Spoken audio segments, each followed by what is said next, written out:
ये तो बस शुरुआत थी। अभी 6 रत्न और बाकी हैं। अगला रत्न बर्फ के पहाड़ों में छिपा है, जहां एक प्राचीन ड्रैगन सदियों से पहरा दे रहा है। उसी समय गुफा जोर जोर से हिलने लगी। छत से पत्थर गिरने लगे। जल्दी बाहर निकलो! तारा चिल्लाई। चारों दौड़ते हुए बाहर निकले। पीछे पूरी गुफा भरभरा कर गिर गई। दूर उत्तर दिशा में बर्फ से ढके पहाड़ चमक रहे थे। आरव ने पहला रत्न अपनी मुट्ठी में कसकर पकड़ा और बोला, अब हमारी अगली मंजिल बर्फ का राज्य है। चारों अपने नए और खतरनाक सफर पर निकल पड़े। 3 दिन और 3 रातों की यात्रा के बाद आरव, तारा, मोंटू और सिंहराज बर्फ से ढके विशाल पहाड़ों के सामने खड़े थे। चारों ओर सिर्फ सफेद बर्फ, तेज ठंडी हवा और ऊंची ऊंची चोटियां दिखाई दे रही थीं। मोंटू कांपते हुए बोला, अगर मैं यही थोड़ा और खड़ा रहा तो बंदर नहीं, बर्फ की मूर्ति बन जाऊंगा। तारा हंस पड़ी, लेकिन तभी तेज बर्फीला तूफान चलने लगा। अचानक बर्फ के नीचे से 5 विशाल हिम राक्षस निकल आए। उनके हाथ बर्फ के हथौड़ों जैसे थे और उनकी आंखें नीली आग की तरह चमक रही थीं। घुसपैठियों को पकड़ लो! उनकी गूंजती हुई आवाज पूरे पहाड़ में फैल गई। आरव ने अपनी सुनहरी तलवार निकाली। पहला हिम राक्षस उस पर टूट पड़ा। तन! तलवार और बर्फ का हथौड़ा टकराए। चिंगारियों की जगह बर्फ के टुकड़े उड़ने लगे। तारा ने अपने तीरों से 2 राक्षसों का ध्यान भटकाया। सिंहराज ने जोरदार दहाड़ लगाई, जिससे पहाड़ गूंज उठा। मोंटू एक राक्षस के कंधे पर चढ़ गया और उसकी आंखों पर बर्फ फेंकने लगा। कुछ ही देर में आरव ने पहले जादुई रत्न की शक्ति से तलवार में उसने एक शक्तिशाली वार किया। धड़ाम! सभी हिम राक्षस बर्फ के ढेर में बदल गए। लेकिन तभी पूरा आसमान अंधेरा हो गया। एक विशाल परछाई उनके ऊपर मंडराने लगी। धीरे धीरे बादलों के बीच से एक विशाल सफेद ड्रैगन नीचे उतरा। उसके पंख इतने बड़े थे कि उनकी हवा से बर्फ का तूफान उठने लगा। ड्रैगन की सुनहरी आंखें सीधे आरव पर टिक गईं। कौन है जो मेरी नींद भंग करने की हिम्मत करता है? उसकी आवाज बिजली की तरह गूंजी। आरव ने साहस जुटाकर कहा, मैं लड़ने नहीं, दूसरा जादुई रत्न लेने आया हूं। ड्रैगन गरजा, रत्न ताकत से नहीं, योग्यता से मिलता है। पहले मुझे साबित करो कि तुम्हारा दिल लालच से नहीं, न्याय से भरा है।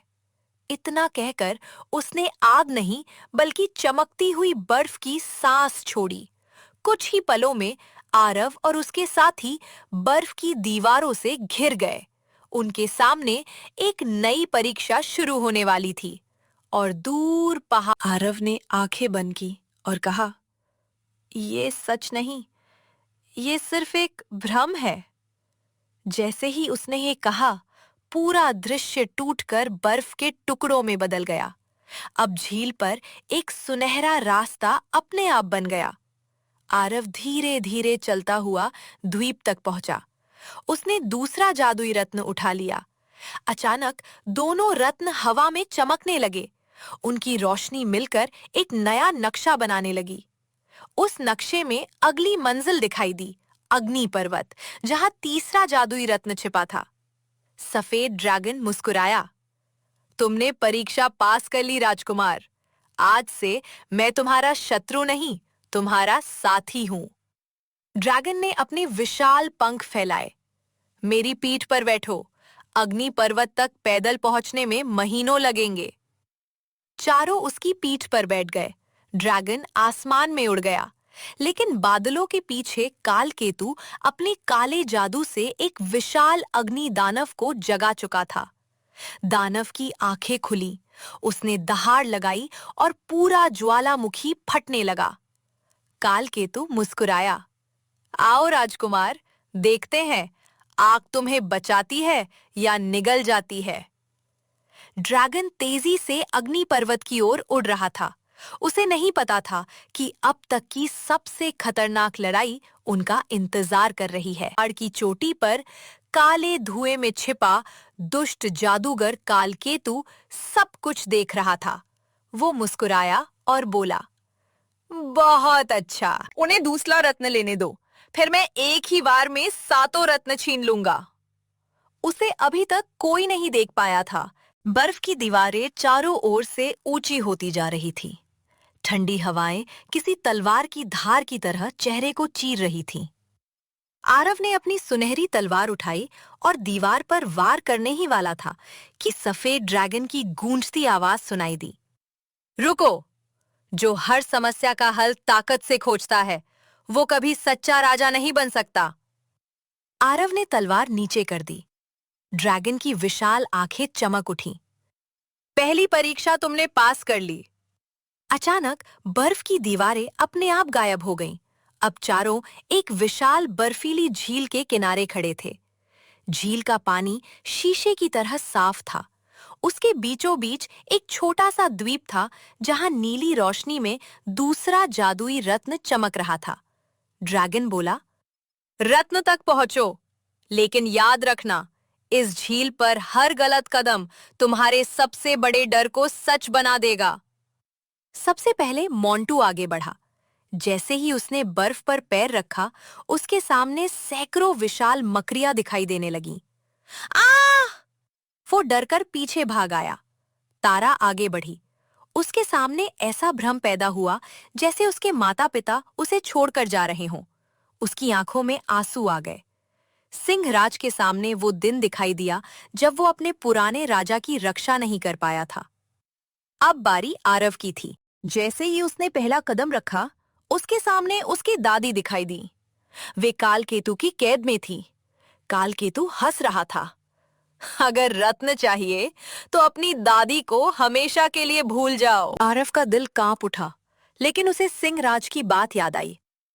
सच्चा राजा डर को नहीं, सच को पहचानता है। सफेद ड्रैगन बादलों को चीरता हुआ तेजी से उड़ रहा था। कुछ ही देर में सामने एक विशाल ज्वालामुखी दिखाई दिया।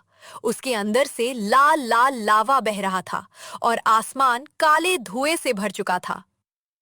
यही है अग्नि पर्वत, सिंहराज ने गंभीर स्वर में कहा। जैसे ही ड्रैगन नीचे उतरा, धरती जोर से कांपी। धराम! ज्वालामुखी के बीच से लावे का एक विशाल स्तंभ आसमान तक उठ गया। उस लावे के बीच से एक भयानक दानव बाहर निकला। उसका शरीर पिघले हुए पत्थरों से बना था। आंखें आग की तरह जल रही थी और हाथ में जलती हुई विशाल तलवार थी। वो गरजा, मैं अग्नि दानव हूं, तीसरे जादुई रत्न की रक्षा करता हूं। कोई भी इसे लेकर जिंदा नहीं जा सकता। आरव ने अपनी सुनहरी तलवार निकाली। हम लड़ाई नहीं चाहते, हमें केवल राज्य को बचाना है। दानव हंसा। हर कोई यही कहता है। इतना कहकर उसने आग का विशाल गोला उनकी ओर फेंका। सफेद ड्रैगन ने बर्फ की सांस छोड़ी। आग और बर्फ टकराईं। धाम!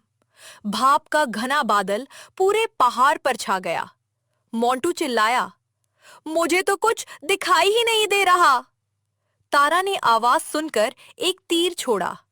तीर दानव के कंधे से टकराया, लेकिन उसे कोई नुकसान नहीं हुआ। सिंहराज ने दहाड़ लगाई और आरव से कहा, इसकी ताकत इसके सीने में जल रहे अग्नि रत्न से आती है। आरव ने देखा कि दानव के सीने में लाल चमकता हुआ क्रिस्टल धड़क रहा था, लेकिन वहां पहुंचना आसान नहीं था। दानव ने अपनी जलती तलवार जमीन पर दे मारी। चारों ओर लावे की नदियां बहने लगी। तभी मोंटू ने चिल्लाकर कहा, मैं इसे उलझाता हूं। वो एक चट्टान से दूसरी चट्टान पर छलांग लगाते हुए दानव के सिर तक पहुंच गया और उसकी आंखों पर राख फेंक दी। दानव कुछ पल के लिए भटक गया। यही मौका है, तारा ने पुकारा। सफेद ड्रैगन ने आरव को अपने पंखों से हवा में उछाल दिया। आरव सीधा दानव के सीने की ओर बढ़ा। उसने पहले और दूसरे जादुई रत्न की शक्ति अपनी तलवार में समेटी। ये वार सूर्यगढ़ की रक्षा के लिए। तन! धाम! तलवार सीधा अग्नि रत्न से टकराई। तेज सुनहरी रोशनी पूरे ज्वालामुखी में फैल गई। अग्नि दानव दर्द से गरजा। उसका शरीर धीरे धीरे पत्थर में बदलने लगा।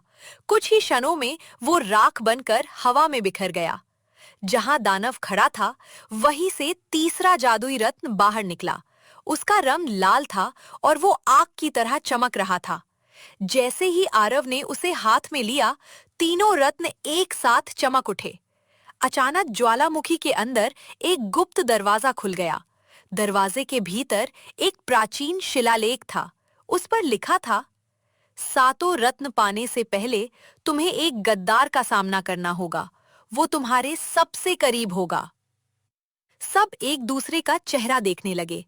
कौन था वो गद्दार? उसी समय दूर एक चट्टान के पीछे कालकेतु खड़ा मुस्कुरा रहा था। अब समय आ गया है, इनके बीच फूट डालो।